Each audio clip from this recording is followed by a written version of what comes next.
Hello, I'm Dr. Émile P.Torres, and my talk today is titled Immortality, Superintelligence, and Utopia, Understanding the TESCREAL Bundle of Ideologies and its Implications for Global Justice. This talk will focus on what Dr. Timnit Gebru and I call the TESCREAL Bundle of Ideologies. This bundle, we argue, is a major driving force behind the current race to build AGI, or artificial general intelligence, which advocates of the TESCREAL ideologies see as integral to realizing a techno-utopian future in which we overcome scarcity, abolish suffering, subjugate nature, and maximize economic productivity, re-engineer humanity to become a new post-human species, and ultimately spread beyond Earth to colonize the universe. One simply cannot make sense of the AGI race without some understanding of the TESCREAL movement, what its aims are, who its major players are, and how it developed over the past 3 decades. Put differently, a complete explanation of why, for example, fossil fuel companies do what they do can be provided by reference to the profit motive more or less alone. The imperative to maximize profits is basically the full story.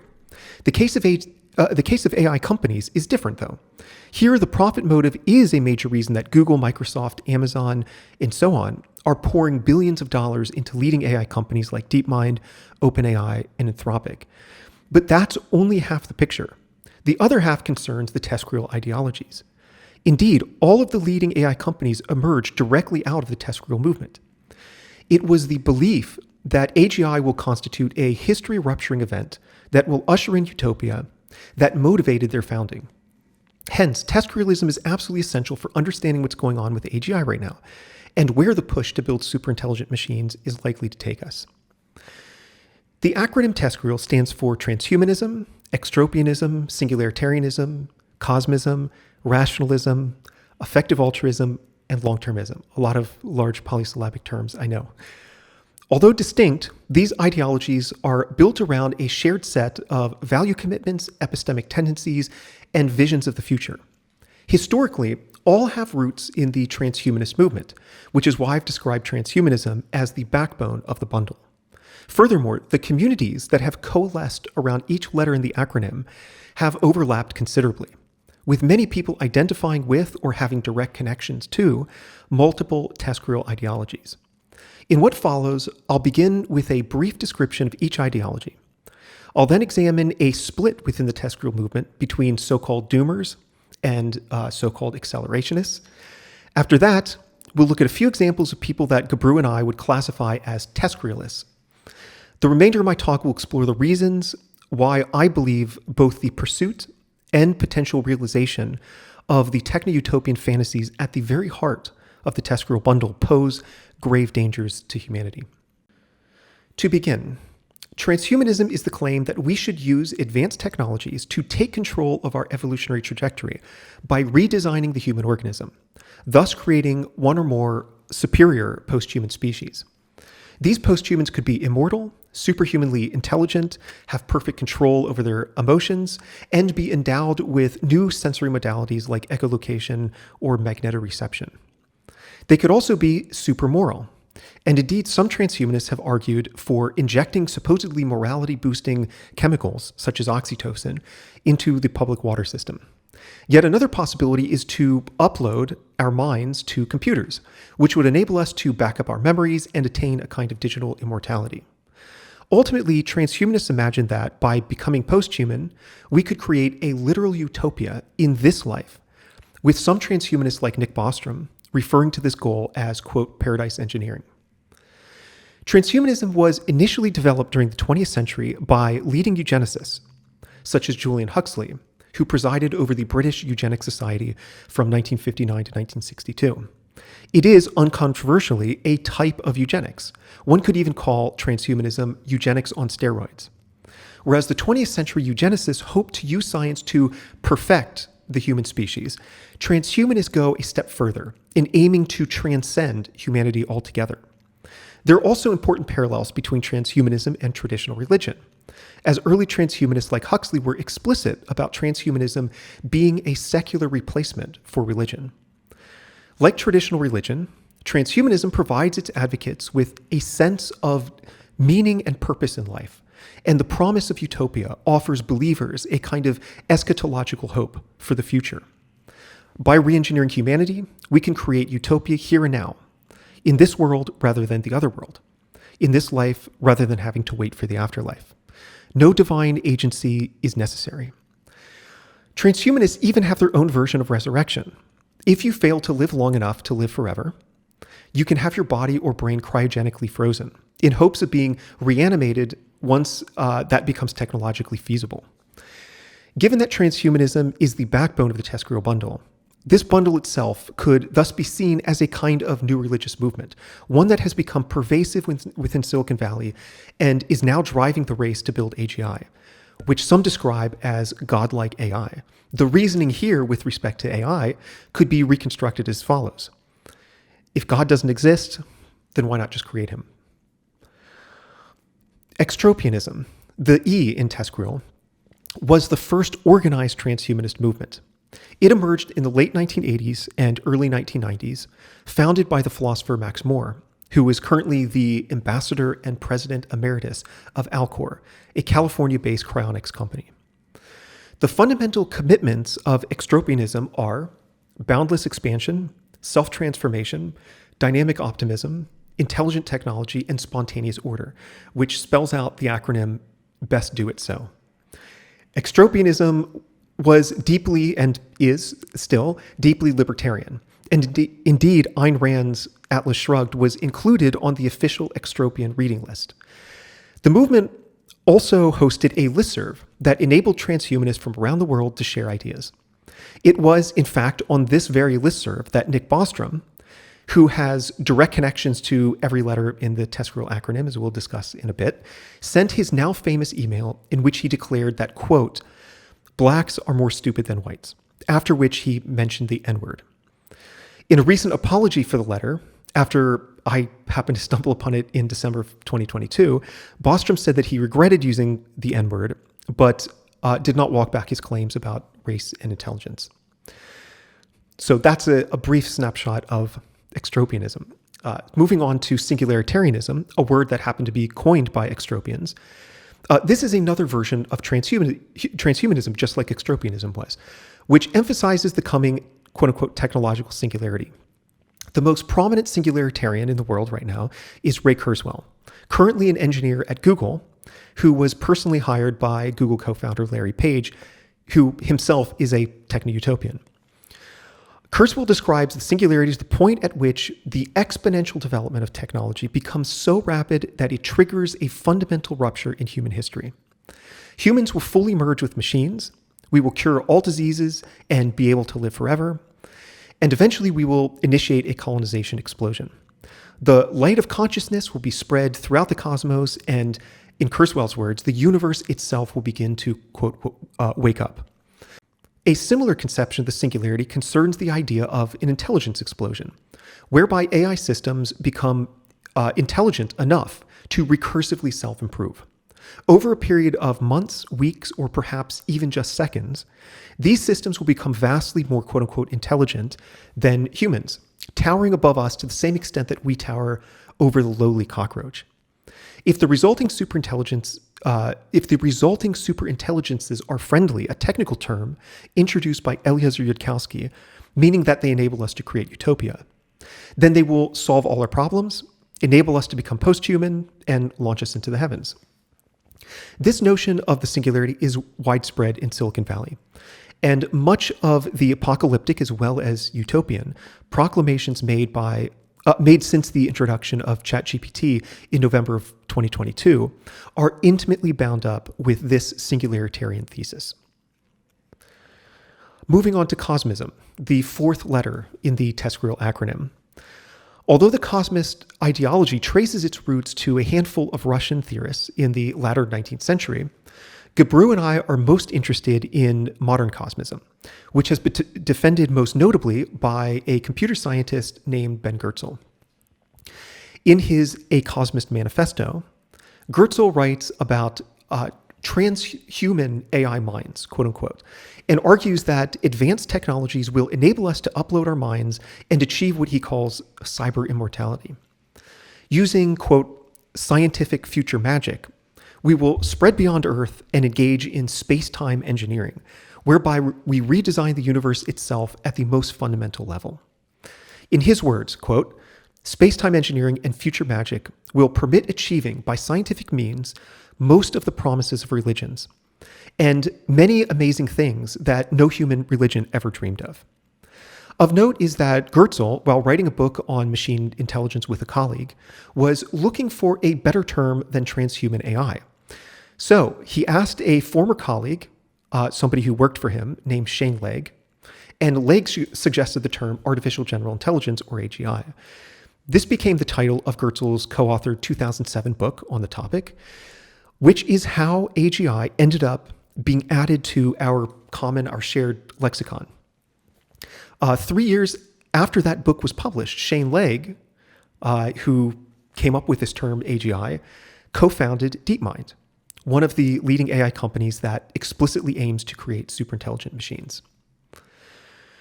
As for rationalism, the R in TESCREAL, this emerged in the late 2000s when Eliezer Yudkowsky founded a community blogging website called Less Wrong. The idea behind rationalism can be articulated as follows.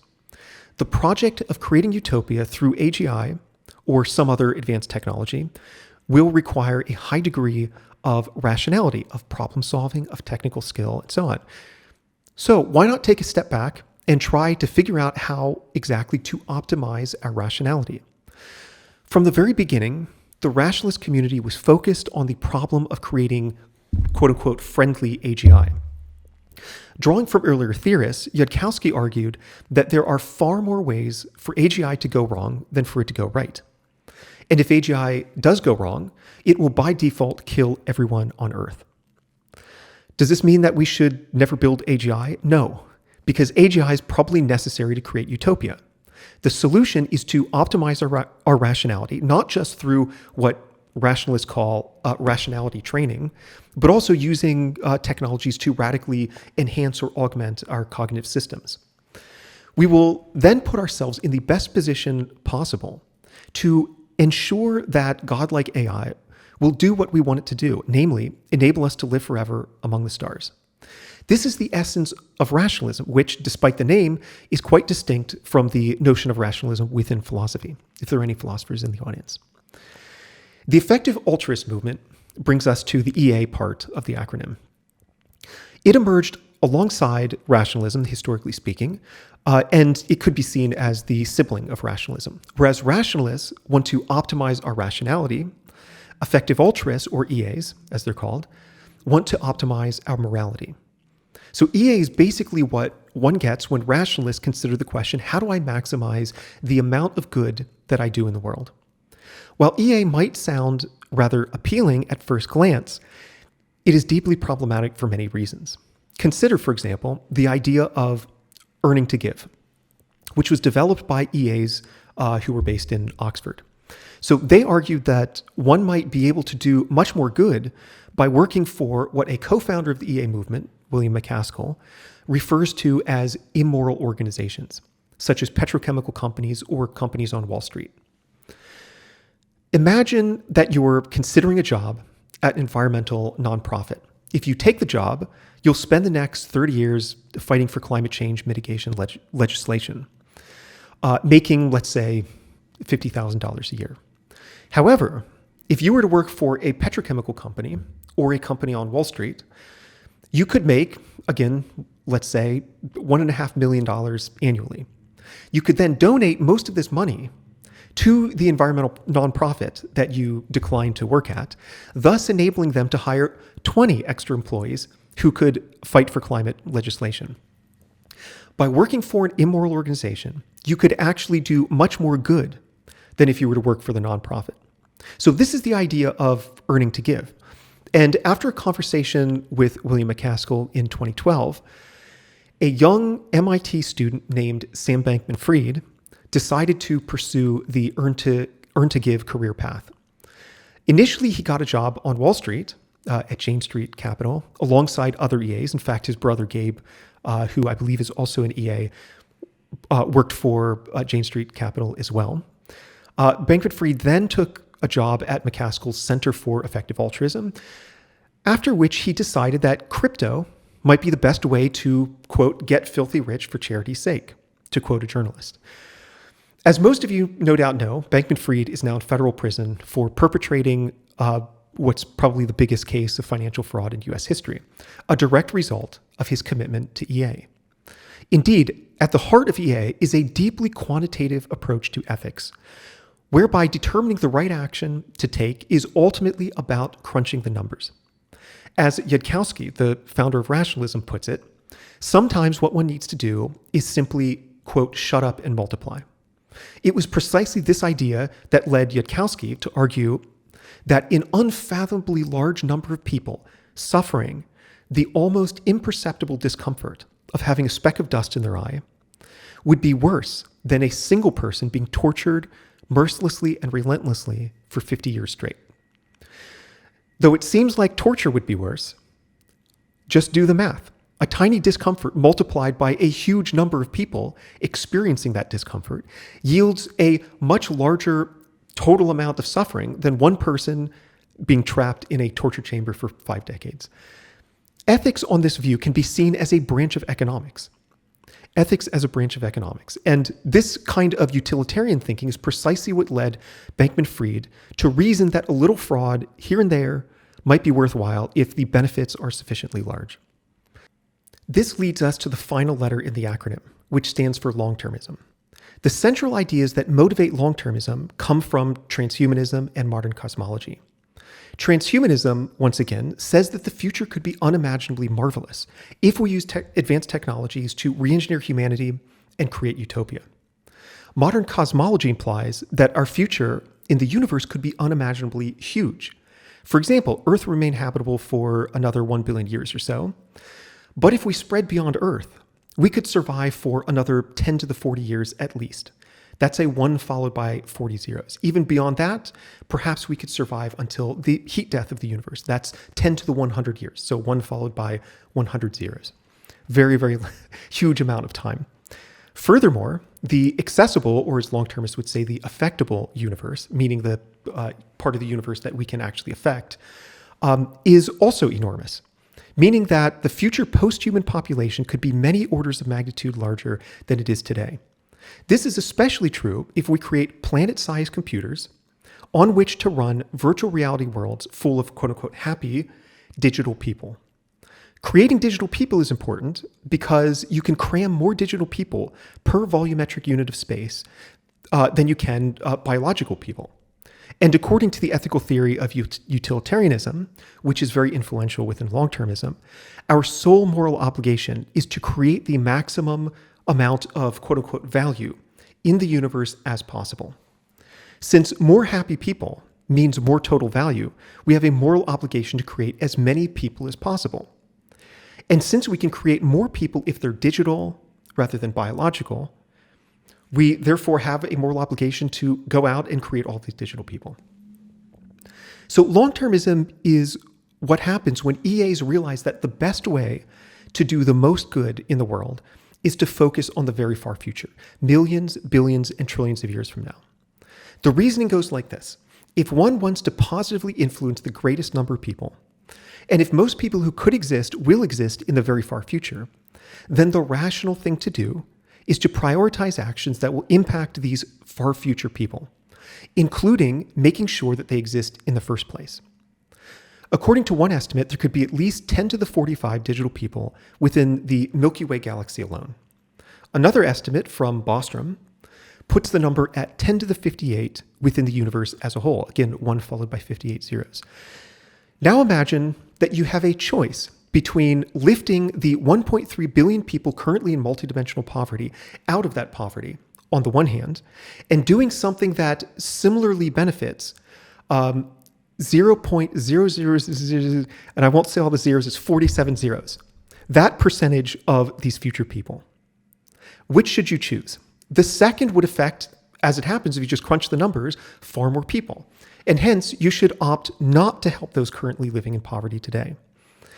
This is precisely why Bostrom writes that if there's even just a 1% chance of 10 to the 52 lives existing in the future, then, quote, the expected value of reducing existential risk by a mere 1 billionth of 1 billionth of 1 percentage point is worth 100 billion times as much as a billion lives. I know that was a lot to keep track of, but so in Bostrom's terminology, because he just referenced the existential risk, by that he means basically any event that would prevent us from creating a vast, multi-galactic civilization full of enormous numbers of digital posthumans. So the central goal of most long-termists is, therefore, to reduce existential risk, thereby increasing the probability that this utopian world among the heavens will someday exist. So this is the TESCREAL bundle. As we'll explore in a moment, the communities associated with each of these ideologies has overlapped considerably, with many people identifying or having direct ties with multiple letters in the acronym. Furthermore, these ideologies grew out of each other. One could metaphorize the emergence of these ideologies over the past 30 years as a kind of suburban sprawl, with each resulting municipality sharing a lot of the same ideological real estate. At the heart of this bundle is a techno-utopian vision of the future, and a widespread assumption among or within this community is that AGI will be integral to realizing what one TESCREAList describes as our vast and glorious future as posthumans among the stars. Before moving on, though, it's worth taking a moment to examine the differences between two prominent variants of the TESCREAL movement, AI doomerism and AI accelerationism, the latter of which is exemplified by the so-called effective accelerationist community, and they abbreviate that as EAC. That's how they pronounce it, EAC. At first glance, it may appear that the doomers and accelerationists have little in common. The doomers, such as Yudkowsky, argue that we need to pause or ban research that aims to build AGI, while accelerationists, such as the tech billionaire Marc Andreessen, want us to create AGI as soon as possible. But in fact, both the doomer and accelerationist camps accept virtually identical utopian visions of what the future should look like. Their sole disagreement is about the probability of human extinction if AGI is built in the near future. Doomers, most of whom are accelerationists about all or most other technologies aside from AGI, believe that the probability of doom is very high, perhaps up to 99%. Accelerationists, in contrast, think the probability is very low, and hence they claim that utopia is by far the most likely outcome. Since we should want utopia, they argue that we should accelerate capabilities research on AGI and not worry too much about AI safety research lagging behind. This is the only significant difference between these two groups. In other words, they agree about the destination, but simply disagree about the best way to get there. If the doomers were to come to believe that AGI can be built in a quote-unquote safe way, that is, in a way that makes utopia the almost certain outcome, then they'd be screaming to accelerate capabilities research too. This being said, let's examine some examples of notable people who Gebru and I would classify as TESCREALists. As noted earlier, many of the same individuals who have been instrumental in the development of one of these ideologies have also contributed to and identified with other ideologies in the bundle. Nick Bostrom, for example, is arguably the most prominent transhumanist of the 21st century so far. He also participated in the Extropian movement of the 1990s, as alluded to earlier. He writes about the singularity with trepidation and great excitement. He envisions a future virtually identical to that outlined by Cosmism.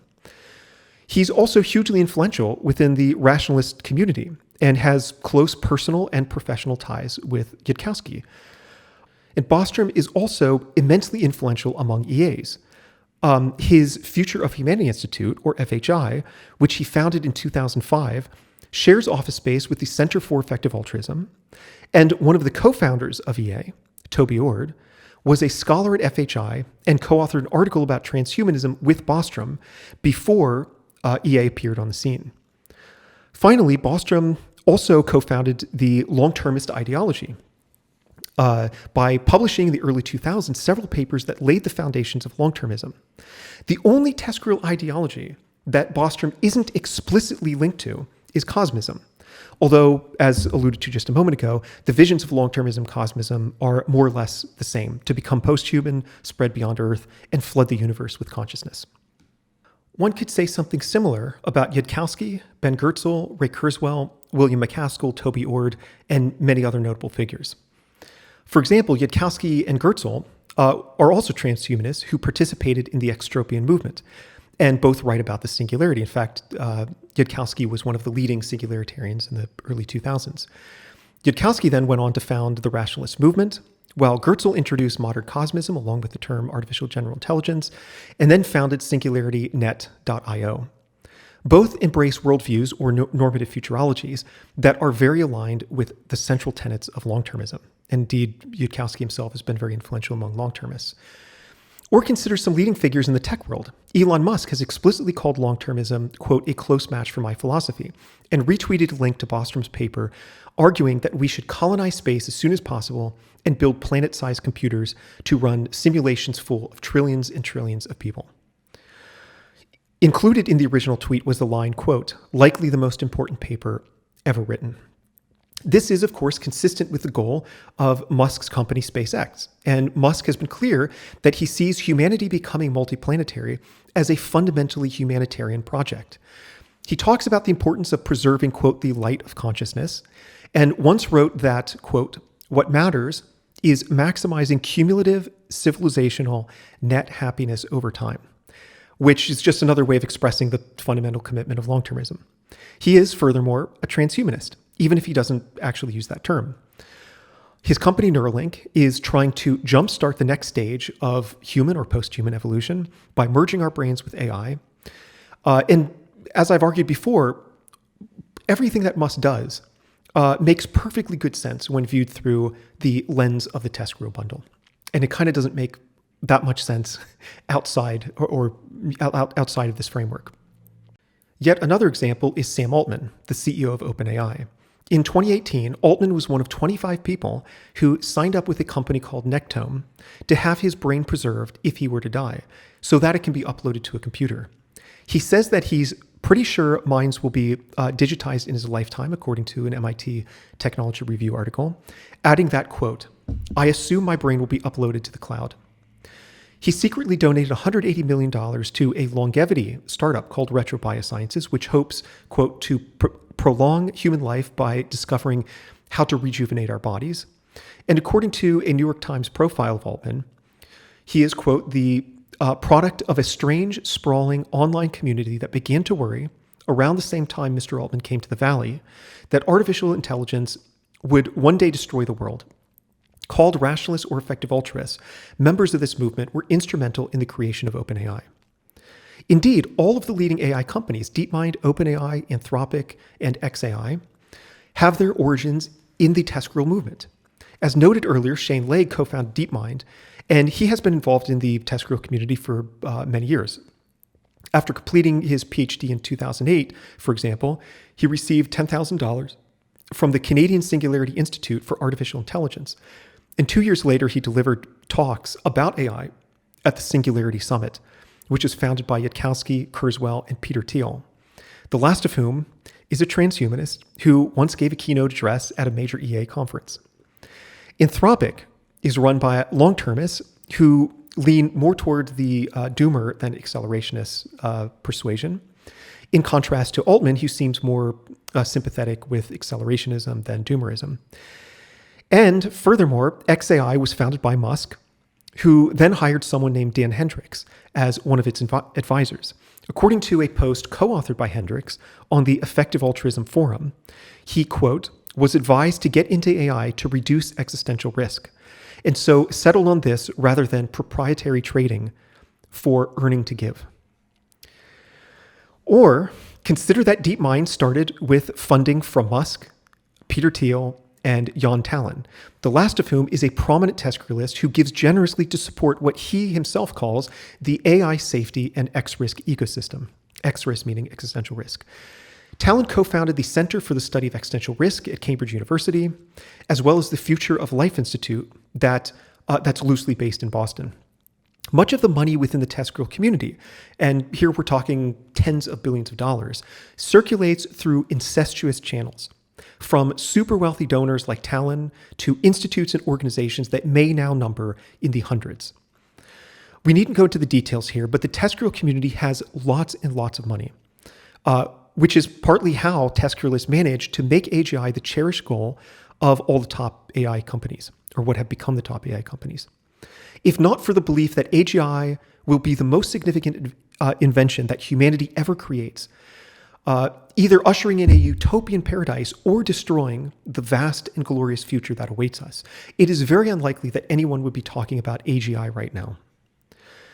Having now examined what the TESCREAL acronym means and how influential it has become within Silicon Valley, let's examine some reasons for thinking that the TESCREAL movement itself poses a profound danger to humanity.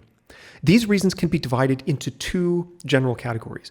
The first concerns how the pursuit of utopian fantasies could undermine efforts to establish social justice and could also precipitate a catastrophe. The second concerns how the realization of their imagined utopia could have disastrous consequences for most of humanity. That being said, with respect to that first category, this further subdivides into two additional issues. First, how the doomer pursuit of utopia could be dangerous, and second, how the accelerationist pursuit could also be dangerous. So let's consider these in turn, and then close this talk with a look at what would happen if TESCREALists were to succeed in realizing their techno-utopian dreams. As noted earlier, doomers worry that if AGI is built in the near future, the outcome will probably be total annihilation. These people want AGI, just not yet. They think that AI safety research, so the safety research, is lagging far behind AI capabilities research. And that if we cross the AGI finish line with this configuration, everyone on Earth will die as an unintended consequence of so-called value misaligned AGI. Hence, it's imperative to make sure that AI safety takes the lead over AI capabilities. How can we achieve this? What exactly is off the table for slowing down AI capabilities research? Given the astronomical stakes of getting AGI right, everything hangs on this. Our entire future, whether we have a future that's vast and glorious, or we have no future at all of that depends on AGI.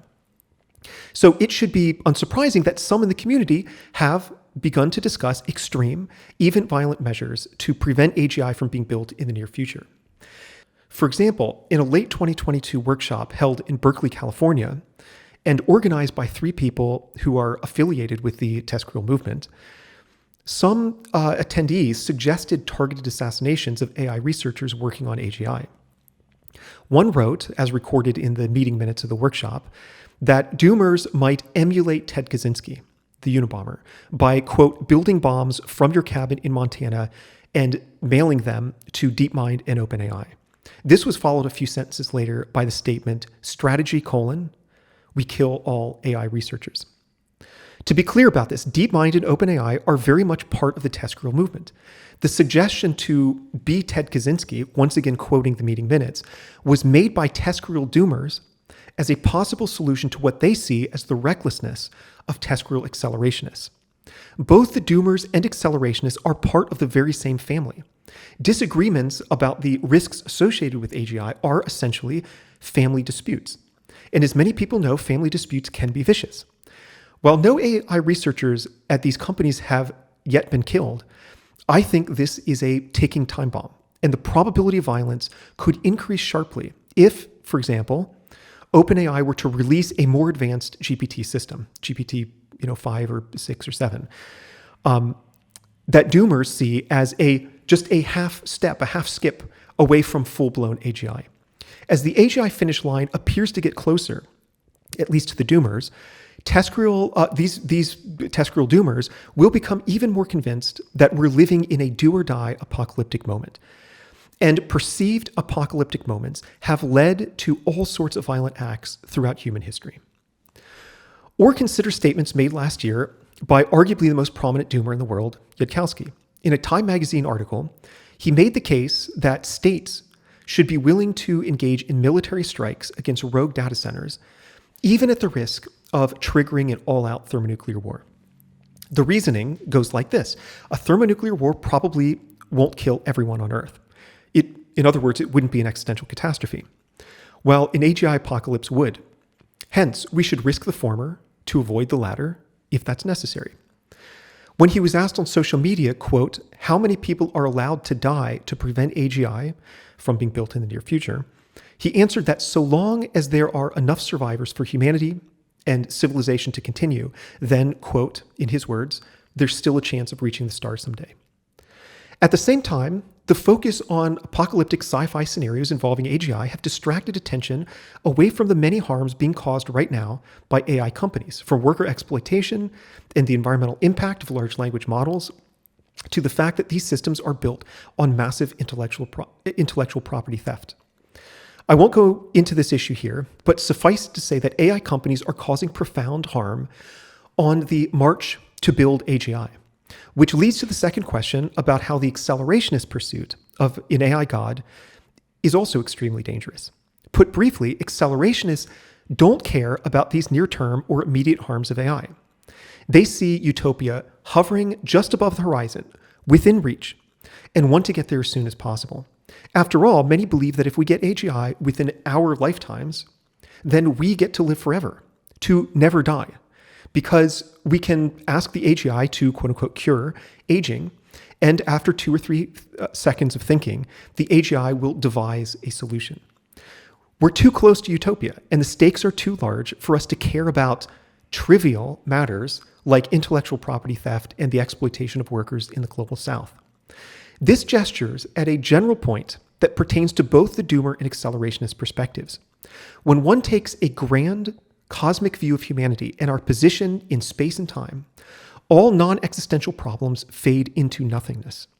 This is a point made over and over again in the TESCREAL literature, as when Bostrom refers to the worst disasters and atrocities of the 20th century as, quote, mere ripples on the surface of the great sea of life, since in the grand scheme of things, they will not have significantly altered how much value the universe could contain over the coming millions, billions, and trillions of years. Any disaster that doesn't threaten our vast and glorious future is trivial by comparison. A giant massacre for man, to quote Bostrom once again, is nothing more than a small misstep for mankind, so long as utopia is unaffected. This is partly why utopian thinking is so pernicious. It leads one to deprioritize anything that's not directly related to utopia. If one believes that AGI will, by default, lead to this utopia, then we should rush forward as quickly as possible. If some people get trampled by the march of progress, then so be it.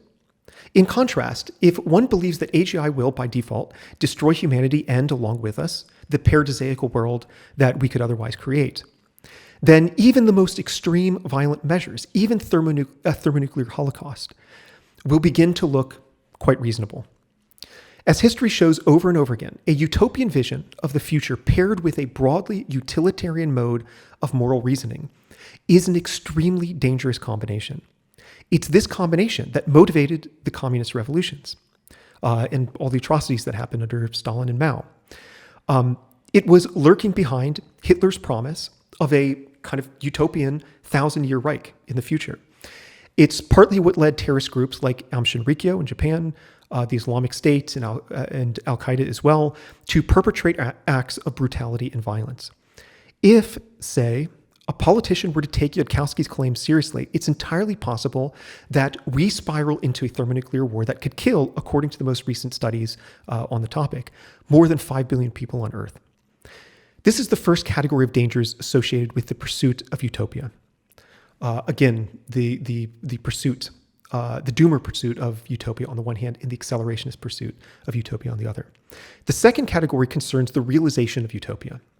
If OpenAI or another such company were to create a quote-unquote value-aligned AGI, by which they mean an AGI that obeys our intention when we command it to create utopia, what would the result be?